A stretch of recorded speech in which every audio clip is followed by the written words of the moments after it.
Hey everyone, ready to explore a world where minarets touch the sky and domes whisper tales of empires? I think our listeners are in for a treat.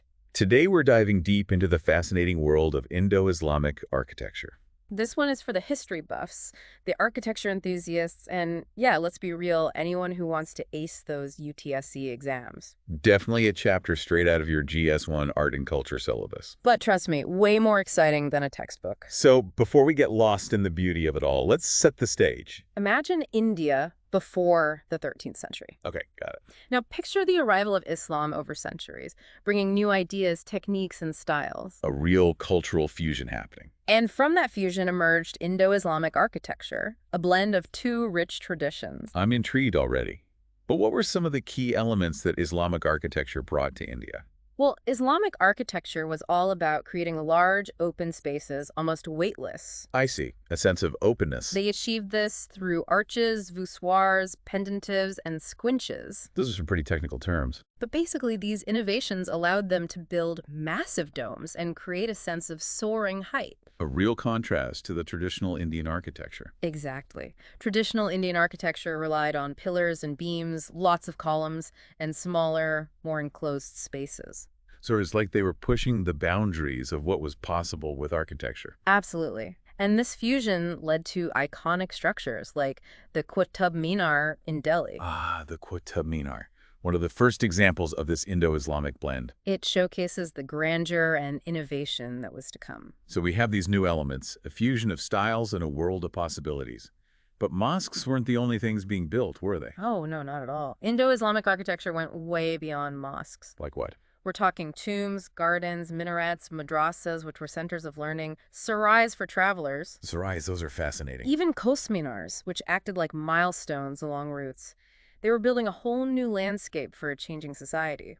Wow, woven into every aspect of life. But these structures didn't just appear overnight. Who were the people funding these architectural marvels? It was a diverse group. Okay, tell me more. You had rulers, nobles, wealthy merchants, guilds, devout individuals. A real mix of people. All driven by a mix of piety, prestige, and love for beauty.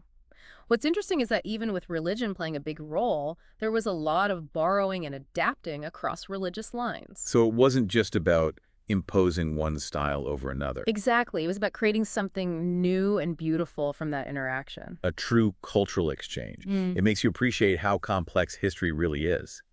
But I imagine the final designs weren't just about artistic vision, right? Of course not. Things like materials, the skills of artisans, the patron's budget, and their personal taste all played a part. So many factors coming into play. It wasn't about following a blueprint. It was about adapting and innovating to create something unique. That makes sense. So to understand this vast architectural movement, are there any broad categories or styles we can look at? You're in luck. We often categorize Indo-Islamic architecture into four major groups. Okay, lay it on me. First, there's the imperial style, mostly seen during the Delhi Sultanate. Think grandeur, red sandstone, and that initial blend of Islamic and local elements. Got it. What's next? Then you have the provincial style, flourishing in places like Mandu, Gujarat, Bengal, and Jaunpur. More regional influences here? I can imagine each region adding its own touch. Even borrowing elements from local temple architecture sometimes. Fascinating. So more layers of fusion happening in the provinces. And then there's the Mughal style, right? You got it. The Mughals, known for their refined aesthetic, favored white marble, intricate ornamentation, and vast gardens with water features. Classic Mughal imagery. Structures like the Taj Mahal and Humayun's tomb come to mind. Exactly. Those are iconic examples of the Mughal style. And that leaves us with the Deccani style. Imagine darker hues, a preference for impressive domes and geometric patterns. That's the Deccani style in a nutshell. Okay, so we have imperial, provincial, Mughal, and Deccani. But these are just broad categories, right? There must be some overlap. Absolutely. These are like guideposts to help us navigate the diversity within this architectural movement. There's lots of cross-pollination and regional variations. That's what makes exploring this so fascinating, the surprises you uncover along the way. You mentioned Gujarat earlier as a hub for the provincial style. Yeah. What intrigued me was how they incorporated elements from Hindu temples into their structures. Ah, Gujarat, a fantastic example of that cultural exchange we talked about. Imagine seeing Toranas, those ornate gateways from temples, incorporated into a mosque. Really? That's incredible. Or lintels and mihrabs, bell and chain motifs, and carved panels depicting trees, all woven into Islamic structures. A true fusion of styles. Do you have a specific example? The 15th century Dargah of Sheikh Ahmad Khatu of Sarkej. It's a stunning white marble structure that embodies the Gujarati style and even influenced later Mughal tombs. Wow, a ripple effect of architectural innovation. It really is. Okay, that gives us a good sense of the regional variations. But what about the ornamentation? The intricate details that make Indo-Islamic architecture so visually captivating. Get ready for a visual feast. The ornamentation is where the artistry shines. It's intricate, diverse, and reflects that blend of cultural influences. I've always been amazed by the level of detail. What techniques did they use to create these decorations? They had a whole arsenal of techniques. They used incision and stucco work on plaster, sometimes painted. I can only imagine the vibrant colors they used. They also carved and painted motifs directly onto the stone. That must have taken incredible skill. Oh, absolutely. And the imagery they used was diverse. Floral patterns were everywhere, inspired by both local and Persian traditions. Nature playing a big role. Definitely. You see the iconic lotus bud fringe adorning arch interiors, depictions of cypress and chinar trees, those beautiful flower vases. It sounds like they were creating serene spaces, almost like gardens in stone. You could say that. And they used tiles a lot, especially in the 14th to 16th centuries. Think blues, turquoise, greens, yellows, adding pops of color. A feast for the eyes. Later, they even incorporated tessellation, creating mosaic designs, and pietratura, inlaying semi-precious stones into marble. Now that's luxurious. Oh, it is. Lapis lazuli, that deep blue semi-precious stone, was a favorite for interior walls or canopies. Doesn't get more opulent than that. That's fascinating. And of course, we can't forget the arabesque patterns and calligraphy, so essential to Islamic art. Absolutely. You find them everywhere, seamlessly integrated into the designs. And don't forget about the jollies, those intricate latticed screens. Ah, yes, the jallies.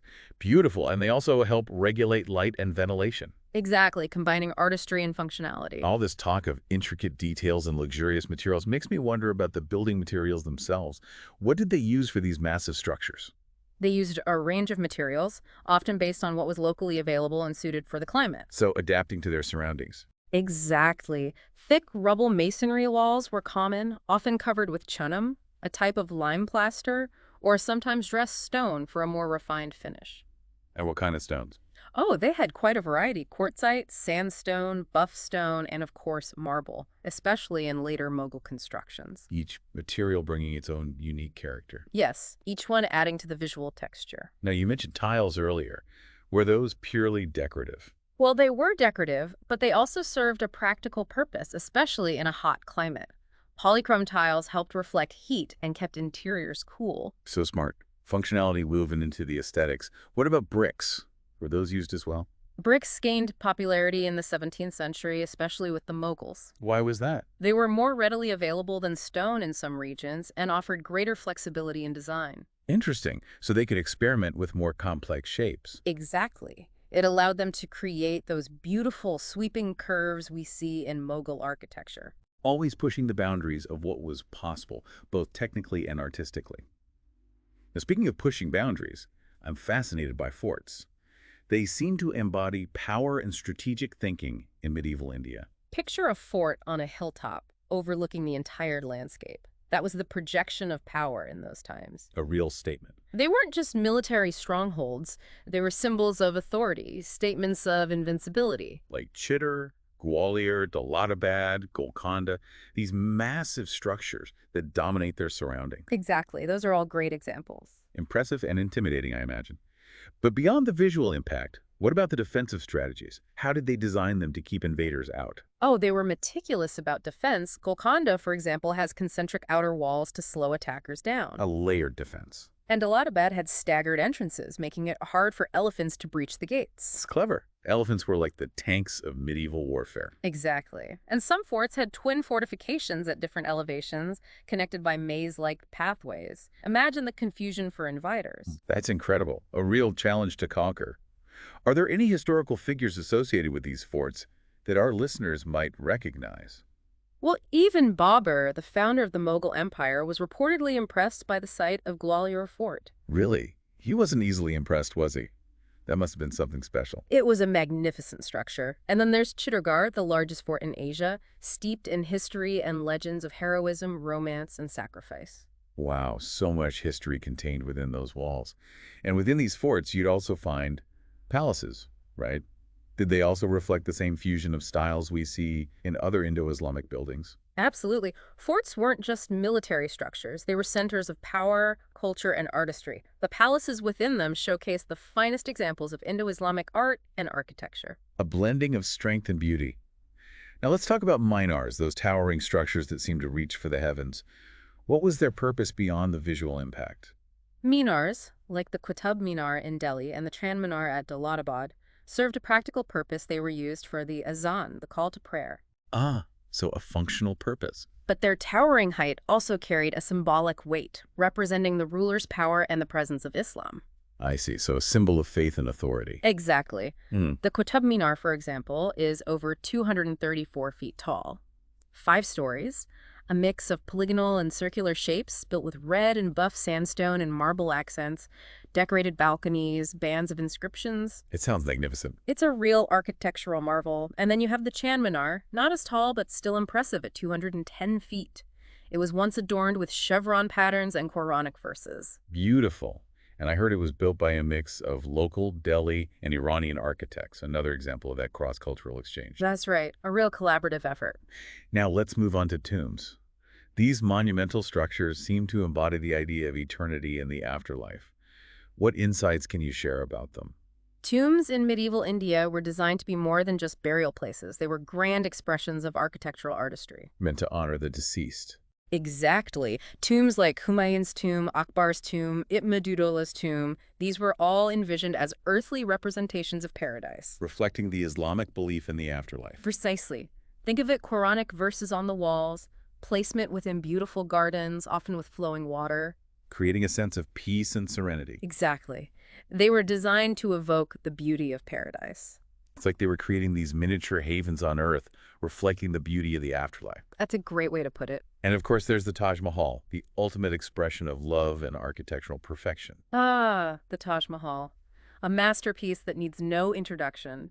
It truly embodies the concept of a tomb as an earthly paradise. With its ethereal white marble, intricate ornamentation, and idyllic setting along the Yamuna River. Exactly. All those elements come together. It's a testament to the power of human creativity and love. But do you think these grand tombs were solely about spiritual aspirations? Or could they also have been about projecting power? That's an interesting question.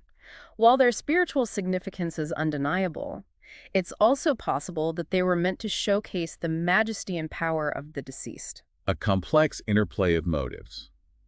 Now let's talk about sarais, those roadside inns that dotted medieval India. What was their purpose? Imagine you're a traveler in medieval India. You're crossing vast distances on foot or by animal. It sounds exhausting. Sarais were a welcome sight, offering respite and shelter. I can imagine. They were bustling hubs where travelers, pilgrims, merchants, traders would converge. A real mix of people. From all walks of life, they'd trade, share news, and connect with others from different parts of the world. Like a microcosm of society. Exactly. And their layout was often simple, usually square or rectangular, with rooms arranged around a central courtyard. So while their function was simple, their impact was significant. They were integral to the social fabric of the time. We've talked about grand structures like mosques, forts, and tombs, but did this fusion of styles extend to the everyday lives of ordinary people? Beyond those monumental structures? Absolutely. This wasn't limited to grand monuments. It influenced public and private spaces alike. So we're talking residential buildings, community spaces, and such. Exactly. Think khanqahs, which were Sufi hermitages, dargahs, commemorative gateways, pavilions, bustling bazaars. All these structures, though perhaps not as grand as palaces or tombs, still carried that unique architectural blend. It's a reminder that architecture reflects a society's culture, values, and aspirations at all levels. Now, I want to transport our listeners to a place that embodies this harmony. Manu, what makes this city so special? Mandu is a gem, perched atop the Malwa Plateau with incredible views of the Narmada Valley. It's a city steeped in history and romance. It was the capital of the Ghuri dynasty and even a monsoon retreat for the Mughals. It sounds like a fairy tale city. What defines the Mandu style of architecture? Mandu is a prime example of the provincial style. So we'll see those regional influences. Definitely. It blends elements of the imperial style with distinctive local touches. It's a mix of palaces, pavilions, mosques, water bodies, and fortifications, all designed to be light and airy in harmony with the surroundings. A city where architecture and nature blend seamlessly. You could say that. They used local stone and marble, creating structures that were beautiful and adapted to the local climate. Now, are there any specific structures that stand out in Mandu? Oh, so many. The Royal Enclave, a cluster of palaces and official buildings around two artificial lakes, is a must-see. Wow, that sounds impressive. Then there's the Hindola Mahal, an audience hall resembling a viaduct bridge with its large buttresses. I can picture it. Don't miss the Jahaz Mahal, a two-story ship palace between two reservoirs with open pavilions and balconies overlooking the water. It sounds incredibly peaceful. It is. And then there's Rani Ratmati's Pavilion, a double pavilion offering panoramic views of the Narmada Valley. It's steeped in the romance of Sultan Baz Bahadur and Rani Ratmati. A place with a story. And what about Baz Bahadur's palace itself? Baz Bahadur's palace is known for its wide courtyard and the halls and terraces that surround it. A place fit for a king. And what about the religious structures, like the Jama Masjid and Hoshan Shah's tomb? The Jama Masjid is a large-scale mosque. It has a monumental gateway, an open courtyard, and those beautiful columned cloisters. It's built with red sandstone, a striking sight. And Hoshan Shah's tomb, what's special about that one? It's considered a masterpiece of Afghan architecture. It has a beautiful dome, intricate marble jollywork, porticos, courts, and towers, a true testament to the architectural prowess of the Ghuri dynasty. So much to see in Mandu. A real mix of architectural styles. It really does showcase the diversity and creativity of Indo-Islamic architecture. A must-visit for any architecture enthusiast. Now let's turn our attention to the pinnacle of Mughal architecture, the iconic Taj Mahal. What makes it so extraordinary? The Taj Mahal is more than just a monument. It's a symbol of love, loss, and architectural perfection. Built by Shah Jahan as a mausoleum for his wife, Mumtaz Mahal. Exactly. It represents the culmination of centuries of architectural evolution in India. It's captured imaginations worldwide. What makes it so grand? The Taj Mahal's magic lies in its harmony. Harmony. Yes. The simple plan, those balanced proportions and symmetry, the ethereal quality of the white marble, and that picturesque setting within a garden along the Yamuna River. All these elements come together perfectly. It's like a poem in stone. And I heard it looks different depending on the time of day because of the changing light. Oh, absolutely. Yeah. The way the light plays on the white marble from dawn to sunset gives it an ever-changing beauty. It sounds captivating. Yeah. Can you walk us through the layout of the complex? Of course. You enter through a monumental red sandstone gateway, which frames the mausoleum perfectly. Then the tomb itself is located at the northern end of the Charbagh Garden, right by the riverbank. Making the most of its location. Yes, and a central path leads you through the garden, drawing your gaze towards the tomb. A very deliberate design. As you approach, you notice those four tall, tapering minarets that stand at the corners of the terrace, framing the main building. It's all so perfectly balanced. And it's topped by a drum, the dome, and four cupolas. The proportions are perfect, everything in harmony with each other. It's incredible. And wasn't the white marble brought from a specific location? Yes, it was quarried from the Makrana mines in Rajasthan. This pristine white marble contrasts beautifully with the red sandstone of the surrounding structures. A stunning visual contrast. What about the architectural features of the tomb itself? The tomb structure is a square with chamfers, which are angled cuts that create an octagonal appearance. Okay, so playing with shapes. And the recessed arches create this beautiful interplay of light and shadow. Making it even more visually dynamic. Exactly. And remarkably, all sides of the building measure exactly 186 feet from floor to the pinnacle of the dome. That's incredible. The precision is mind-boggling. What about the inside of the tomb? The interior is just as breathtaking. What's it like? Below the main chamber, there's a crypt, and above you have the octagonal tomb chamber itself. Multiple layers. At each angle, there are rooms interconnected by corridors. So you can move throughout the space. Exactly, and you'll find perforated jailies throughout, allowing light to filter in. Beautiful. It sounds like a space designed to be experienced from all angles. You could say that. And the chamber's high ceiling, accentuated by that double dome, creates this incredible sense of spaciousness. It must feel vast. It does. And remember those 4 types of embellishments we mentioned earlier. Remind me. First, you have the high and low relief stone carvings on the walls, adding texture. Okay. Then there are the delicate marble jallies and those spiral ornaments on the pillars called volutes. Showcasing the skill of the craftsman. Exactly. And then we have the pietra dura work, those inlaid semi-precious stones like yellow marble, jade, and jasper. Creating those beautiful patterns. And lastly, calligraphy, using jasper inlay on white marble to inscribe Quranic verses. Combining artistry and spirituality. It's a blend of artistry, spirituality, and architectural genius. The Taj Mahal is truly in a league of its own. Now, let's transport our listeners to another architectural wonder, the Gol Gumbad. What's so special about this structure? The Gol Gumbad, located in Bijapur, Karnataka, is an incredible example of Adil Shahi dynasty architecture. Tell me more. It's the mausoleum of Muhammad Adil Shah, but here's the thing.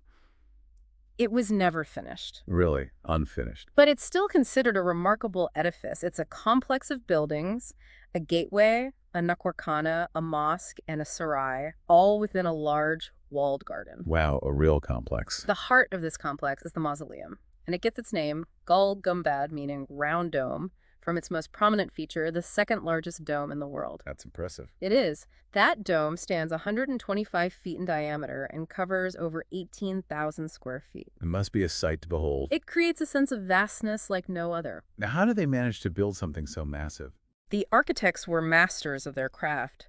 They used pendentive construction, where triangular sections transition from the square base to the circular dome. So supporting that massive weight. Exactly. This technique allowed for such a large span. Amazing. And they also used innovative vaulting systems with arch nets and stellate forms to cover the corners. So adding both strength and visual interest. Exactly. It's both engineering and aesthetics combined. And you mentioned earlier that it has unique acoustic properties. Right, the Whispering Gallery. Tell me about that. Imagine standing along the dome's drum in a passageway where sounds get amplified and echoed. So it magnifies sounds. Yes, it's called the Whispering Gallery because a whisper at one end can be heard clearly at the other end. That's incredible. It makes you think about all the conversations that might have echoed through those walls. It really does.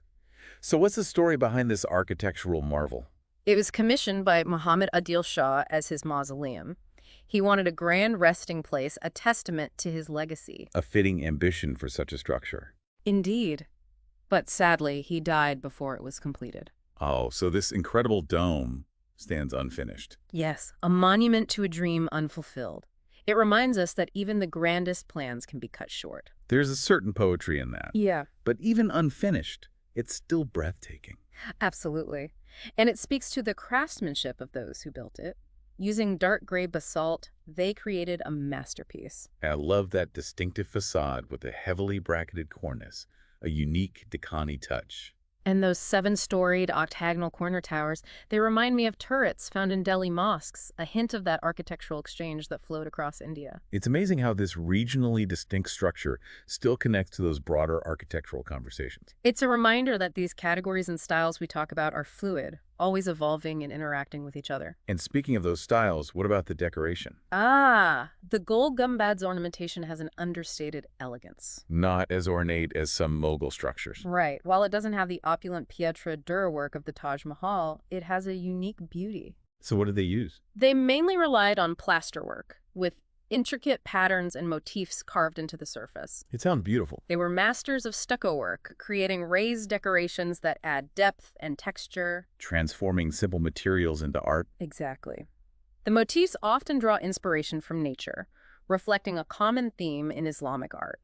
You see floral patterns intertwined with geometric designs. Nature always seems to find its way in. And they did incorporate calligraphy as well, but it's not as prominent as in other structures. Where would we see it? It's often used to adorn key architectural elements, like the mihrab, the prayer niche. So highlighting its importance. Precisely. Even with its relative simplicity, the Gol Gumbad's ornamentation showcases the creativity of the Deccan craftsmen. They really were masters of their craft. Now, can we go inside the tomb chamber itself? Of course. It's located on the main floor, directly beneath that massive dome. So that dome serves as a symbolic shelter for the Sultan's final resting place. Exactly. Inside, you'll find the cenotaphs of the Sultan, his wives, and family members. But here's where it gets interesting. The actual burial chambers are located somewhere else. Wait, so there's a separation between the symbolic and actual burial space? Yes, the actual graves are in a vault below, accessible by stairs. This was common practice. Adding another layer of symbolism. The chamber itself is square, but the way the cenotaphs are placed and the intricate patterns on the floor create a sense of octagonal symmetry. So they're playing with geometry and symbolism. And the light filtering through the jellies creates this ethereal atmosphere. It feels serene and peaceful. It sounds like a fitting resting place for a ruler who envisioned such a grand mausoleum. It is. Now, let's move on from the Gul Gumbad to another important type of structure, the Jama Masjid. We touched on these earlier, the grand mosques for Friday prayers. Yes, but as we discussed, they were more than just places of worship. They were social hubs, gathering places, and even platforms for disseminating information. Serving a variety of purposes. Exactly. And their architecture reflects this dual function. So let's talk about the layout and design. Typically, they had a large open courtyard surrounded by cloisters called liwans. A space for the community to gather. Exactly. The cloisters provided shade and shelter, making it comfortable for people to socialize. And on the fourth side was the Qibla wall, indicating the direction of Mecca. Right. The Qibla wall is crucial because it dictates the direction of prayer. And within that wall is the mihrab, the prayer niche, that marks the direction of Mecca. It's a visual guide for the congregation. I've noticed that the mihrab is often beautifully decorated. Yes, often with calligraphy, geometric patterns, and floral motifs, making it a focal point. And near the mihrab is the mimbar, where the imam delivers sermons. That's right. The mimbar is a platform for the imam to address the congregation, and it's often a work of art itself. So the Jama Masjid wasn't just for prayer, it was designed for communication, both spiritual and social. Exactly. The layout and decorative elements work together to create a space that served multiple purposes. A reminder that architecture is about more than just aesthetics. It's about creating spaces that serve the needs of the people who use them. Now let's journey to a city that's often called a poem in stone, Agra. Agra, home to the Taj Mahal. That's right. Agra sits on the banks of the Yamuna River and is home to some of the most iconic structures in India. The Taj Mahal being the most famous, the ultimate expression of love and architectural genius. It's inspired awe in people all over the world. But Agra has more to offer than just the Taj Mahal. There's also Agra Fort. Ah, yes. Agra Fort, a UNESCO World Heritage Site. It truly embodies the power and grandeur of the Mughal Empire. It was built by Akbar in the 16th century, right? That's right. It's a sprawling complex of palaces, mosques, gardens, and courtyards, all enclosed within those massive red sandstone walls. It's incredible how they transformed a simple brick fort into such a magnificent imperial city. Agra Fort was the main residence of the Mughal emperors for generations. So much history happened within those walls. It was a center of power, witnessing political intrigue and artistic flourishes. And you can see that blend of architectural styles, reflecting the evolution of the Mughal dynasty's tastes and influences. You're right. It tells a story not just of the Mughals, but of the architectural trends that shaped India over centuries. So Akbar started the construction in 1565 with that vision of a grand imperial city. Exactly. And he chose red sandstone, which was readily available in the region, as the primary material, giving the fort its distinctive look. And that strategic location on the banks of the Yamuna River added to its grandeur and defense. Smart.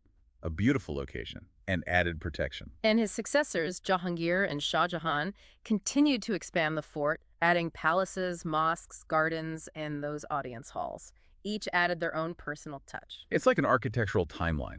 What are some of the standout features? One of the most striking is the Delhi Gate. The main entrance. Exactly. It's flanked by two massive towers and adorned with intricate carvings and inscriptions. A real statement. It was designed to be both imposing and impenetrable. It has defensive features like a barbican, a fortified outer courtyard, and even a drawbridge. It's a fortress within a fortress. So once you pass through the Delhi Gate, where do you end up? You enter a vast open space known as the Diwani-Am. That's the hall of public audience, right, where the emperor would hold court. Exactly. It has a raised platform for the emperor's throne, and the walls are adorned with intricate pietra dura work. A display of wealth and artistry, From there, you can go to the Diwani-Khas, the Hall of Private Audience. where the emperor met with his advisors.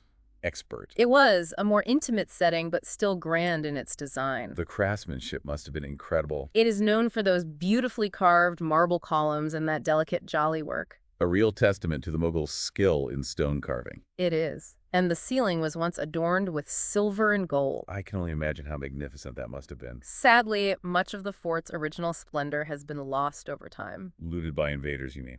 Yes, plundered by invaders and ravaged by time. It's a shame, but